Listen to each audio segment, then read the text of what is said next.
Anak! Yes po, Nay. Di ba gusto mo na magka-jowa? Opo, Nay. Tamang-tama, pupunta dito yung inaanak ko. Di ba gusto mo na maganda? Kahit ano po, Nay. Di naman po ako tumitingin sa itsura eh. Sige anak, ipapakilala kita sa kanya. Few moments later. Anak, papunta na siya. Maganda ka na. Sige po, Nay. Tao po!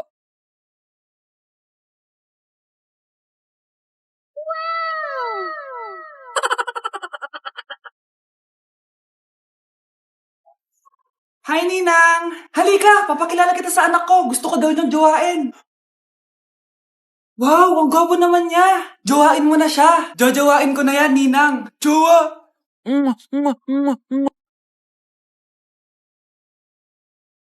Delivery po. Anong delivery? Parang wala naman ako in-order, kuya. Nakasulat po dito, Susan. Kayo po ba yun, ma'am? Oo. Sige, baka nakalimutan ko lang. Anay, ano po yan? Cellphone? Di ba mahal to? Opo, Nay. Paano ka nakabili niyan? Siguro nanalo ng raffle si nanay. Nay? Oo, anak. Bakit? Nabalitaan niyo na ba, Nay?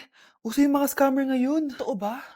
Grabe na talaga ngayon, anak. Sabi sa nakita ko, Nay, nang scam daw siya ng mamahaling cellphone gamit ang credit card ng ibang tao. At ito pa yung malala, Nay. Nang scam daw din siya ng pera. Delivery po. May delivery ata, anak.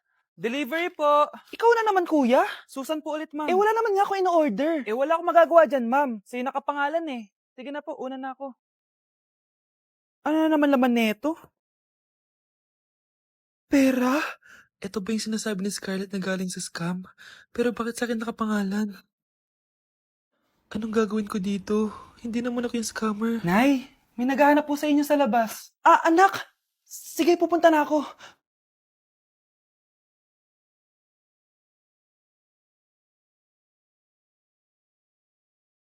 Hello po. Ano pong kailangan nila? Kayo po ba si Susan, ma'am? May natanggap po kasi akong report na kayo daw po nangi-scam. Scammer? Hindi ako scammer, Ma'am, sa'yo nakapangalan ng mga parcel. Kaya sumama ka na sa amin. Hindi nga ako scammer! Ikukulong ka na namin. Huwag niyo ko ikulong! Hindi ako scammer! Itigil niyo na yan! Hindi si nanay ang scammer. Pero nasa bahay na to, ang totoong scammer. Wow! Gising na siya! Ang pala mo nandito sa bahay. Nay, wag ngayon please. Alam mo, bilib din ako sa'yo eh. Wala na nga tayong makain, nagpabuntis ka pa. Buti pa yung anak ni Rosa, pag-aaral ay natupag. Nakakawalang gana! Yan, umalis ka! Diyan ka magaling! Kasalanan mo to! Sinira mo yung future ko! Ate, please, tigilan mo yan. Walang kasalanan yung bata. Hindi! Dahil dito, galit sa akin si nanay. Kaya dapat mawala na to! Ate, wag! Ate! Anak, kain ka na. Nay? Sorry anak ha sa mga sinabi ko. Hayaan mo, babawi ako sa'yo ha. Thank you, Nay. Nay, sumasakit yan ko. Nay. Oo, yung pinag-usapan natin ha. Hihintayin ko lang mga anak tong babaeng to. Pag nabigay ko na yung bata, ibigay mo na agad yung pera sa akin ha. Balak ibenta ni nanay yung anak ko. O anak, okay ka lang? Walang iya ka, Nay! Ang sama mo! Akala ko, totoo nagbago ka na. Pera pa rin pala yung nasa utak mo. Abay, bakit? Wala ka nang pakinabang dito. At least yung anak mo, mapapakinabangan ko. Wala ka namang papakain dyan eh. Napakasama mo! Lalayas na ako sa impyernong to! Sige, lumayas ka! Sino tinakot mo? Tignan natin kung saan ka pupulutin. Hello, Bes. Hello, Bes. Kilala mo ba si Edward? Oo, Bes. Siya yung ama ng dinadala ko. Mayaman pala sila, Bes. Gusto kanyang makita kasi gusto niyang panagutan yung baby mo. Talaga? Oo, Bes. Ito na yun, Bes. Bes, hindi mo na kailangan magtiis na nanay mo. Hindi pwedeng anak ko lang ang makikinabang sa yaman ng lalaking yun. Dapat ako din. Nay! Yes, anak! Si tatay po kasi nakita ko po nung isang araw may kasamang ibang babae. Humanda yung tatay mo sa akin. Few moments later. Mars! Uy, Mars, anong ginagawa mo dito? Mars, may problema ako. Ano yan, Mars? Pinalayas ako sa amin, Mars. Hala, bakit ka pinalayas? Nalaman nila na buntis ako. Buntis ka, Mars? Mars, di ko alam gagawin ko. Kalma ka lang, Mars. Mars, pwede bang dito muna ako manirahan? Ha? Ba't di na lang doon sa nakabuntis sa'yo? Yun na nga, Mars. Nandyan ba asawa mo? Wala siya dito. Bakit mo hinahanap, Mars? Eh, sabi mo dun sa nakabuntis sa akin. Ha? Si tatay po kasi, nakita ko po ng isang araw may kasamang ibang babae. Unang iya ka, Mars! Anak, may bisita ka. Sino po, Nay? O anak, na paano ka? Ba't parang nakakita ka ng multo? Wala, Nay. Ma'am, kamusta naman po yung anak ko sa school? Isusumbong ko si Kyle sa inyo, ma'am. Ma'am, bakit? May ginawa ba siya? Yang anak mo kasi, ano po, ma'am? Napakagaling, oo. Masipag at matalino yan sa school, ma'am. Opo, tama, Nay. Buti naman. Akala ko kasi kung ano na ginagawa nito eh. Kaso ano, ma'am? May mga kailangan lang ako itanong sa inyo, ma'am, kung totoo ba tong nasa test paper ni Kyle. Patay ako nito. O sige, ma'am. Unang tanong, anong pangalan ng nanay mo? Susan, ang sagot niya. Tama ba, ma'am? Tama naman, ma'am. Pangalawa, ano ang trabaho ng nanay mo? Ang sagot niya, housewife. Tama ba? Oo, ma'am, tama. Okay. Pangatlo, ano ang gustong ginagawa ng nanay mo sa'yo? Pinaglulutuan, binibigyan ng baon. Tama ba? Oo naman, mahal na mahal ko yan si Kyle. Ano ang ayaw na ginagawa ng nanay mo sa'yo? Wala naman nakalagay dyan, di ba, ma'am? Kasi wala naman ako ginagawang masama sa kanya. Ang nakalagay dito ay palaging inuutusan. Pinapalo ng hanger, Anay! binabato ng kaldero, sinisigawan, minumura, at pinapalayas. Tama ba, ma'am? Walang iya ka, anak. Halika rito! Nay, wag mo! Pinapalo pala kita ng hanger, ha? Halika rito, matatamaan ka sa akin! Nay, test paper lang yan eh! Ma'am, kumalma ka. Kumalma? Kasalanan mo to eh. Ikaw una matatamaan sa akin. Sabi ko nakalalayas na ako eh. Good morning, class. Na-like ng kifi ko. Na-like ng deck ko. Aba, grabe na tong mga to. Ganyan na ba yung mga natututunan nyo ngayon? Sabi ko na nga ba eh, walang magandang dulot yung TikTok na yan. Uso kasi to, ma'am. May bago na nga eh. Hay naku, Samantha, tigilan mo ako. Ano namang bago yan? Eto po, ma'am, tuturuan ko kayo. Anong pinang-like mo, Samantha? Yung esophagus ko po, ma'am. Esophagus? Grabe yung talent nyo, ah. Ikaw naman, ma'am. Try mo din. Sige. Ma'am, mali po kayo. Ma'am, sumobra po kayo. Hindi na po esophagus yan. Bitukan na po yan. Kahit malakas ang ulan, wala pa ding suspension. Wala pa ding suspension? O anak, pumasok ka na. Ayoko, Nay. Magsususpend din naman. Ang tamad mo talaga. Kaya ka bumabagsak eh. Pumasok ka na. Sige na nga, papasok na ako. Oh, be, napatawag ka. Lakas ng ulan, be. Papasok ka ba? Wala pa suspension, di ba? Huwag na natin hintayin mag-suspend, be. Huwag na tayo pumasok. Oo, sige, be. Huwag na tayo pumasok. Hindi na naman papasok mga teacher natin. Walang papasok, ha? Oo, be. Huwag na tayo pumasok. Hello, pre. Nasaan na kayo? Papunta na ako ng classroom. Nasa bahay kami, pre. Anong ginagawa mo dyan? Ha? Bakit nasa bahay kayo? Di ka ba updated? Suspended na daw yung klase. Basa-basa ka kasi. Bakit kayo lang nag-suspend? Nakapag-swimming na ako dito, oh. Good morning, class. Nasaan yung mga estudyante ko? Alis na nga ako. Present po, ma'am. Ano po lesson natin today, ma'am? Patahimikin mo na ako. Diba binagsak mo ako dati, ma'am? Ako naman ang magpapabagsak sa'yo ngayon. Lumayo ka. Ay, magpapaalam sana ako. Aalis po kami ng mga barkada ko. Sige anak, papayagan kita. Basta hugasan mo yung mga plato doon. Sige po, Nay.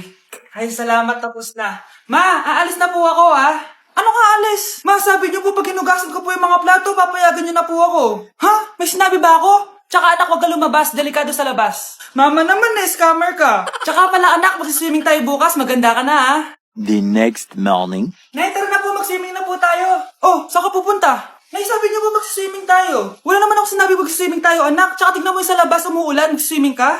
Si nanay talaga, scammer. Di bale anak, magbumol na lang tayo mamaya. Basta matulog ka, Nay, totoo na po yan, Few moments later. Ma, mag-mall na po tayo. Anong magmamall? Gabing-gabi na. Sarado na yung mga mall. Matulog ka na ulit.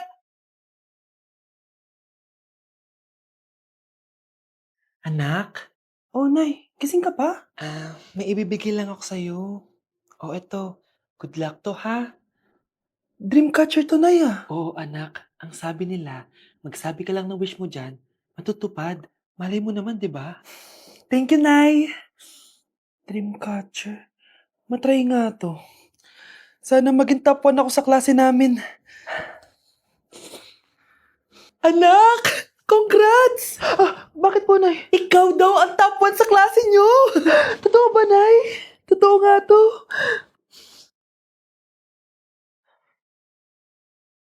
O anak, saan ka galing? Nag-apply ako sa trabaho.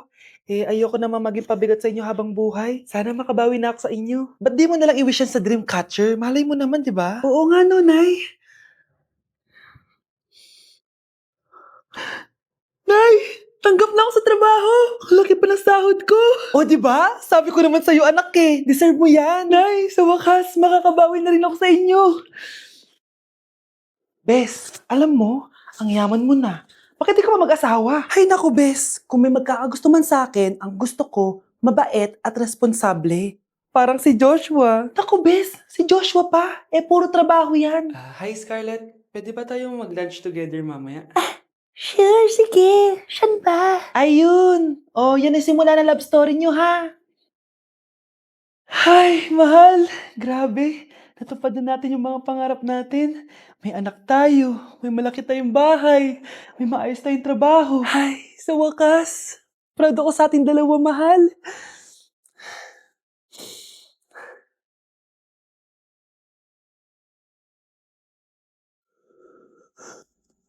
Mahal?